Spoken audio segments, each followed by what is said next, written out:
കേവലം കുറച്ച് ലൈക്സിനും കമൻസിനും വേണ്ടിയിട്ട് തൻ്റെ പിക്ചേഴ്സ് സോഷ്യൽ മീഡിയ ഷെയർ ചെയ്യുന്ന പെൺകുട്ടികളുണ്ട്. അള്ളാഹ് എന്താ പറയുന്നറിയോ?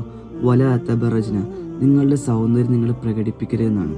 ചിന്തിച്ചു നോക്കാം, നമുക്ക് ഏറ്റവും വിലപിടിപ്പുള്ള ഒരു വസ്തു ഉണ്ടെന്ന് വിചാരിക്കാം. അത് നമ്മളിങ്ങനെ കൊണ്ടുപോവുക, വല്ലാതെ നമ്മൾ കെയർ ചെയ്ത് സെക്യൂർ ആക്കി ആരും കാണരുതെന്ന് ആഗ്രഹിച്ച് മൂടി പൊതിഞ്ഞ് കൊണ്ടുപോവുക. അതിനൊരു വാല്യൂ ഉണ്ടല്ലേ? ഇതുപോലെ ഇതിനേക്കാളൊക്കെ വലിയ വാല്യൂ ആണ് ഇസ്ലാമിൽ സ്ത്രീകൾക്ക് കൽപ്പിച്ചിരിക്കുന്നത്.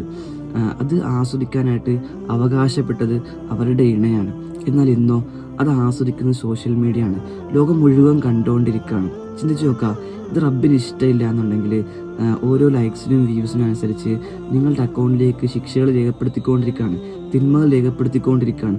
എന്നാൽ തൗബ ചെയ്യാണ്ടാണ് നമ്മൾ മരണപ്പെട്ടു പോകുന്നത്. നിങ്ങൾ ചിന്തിച്ചു നോക്കുക, ഓരോ ലൈക്സിനും വ്യൂസിനും അനുസരിച്ച് ശിക്ഷകൾ ഇങ്ങനെ ഇറങ്ങിക്കൊണ്ടിരിക്കുകയാണ് നമ്മുടെ ഖബറിലേക്ക്. അതുകൊണ്ട് വളരെ ശ്രദ്ധിക്കുക. നമ്മൾ സോഷ്യൽ മീഡിയയിൽ, എസ്പെഷ്യലി സോഷ്യൽ മീഡിയ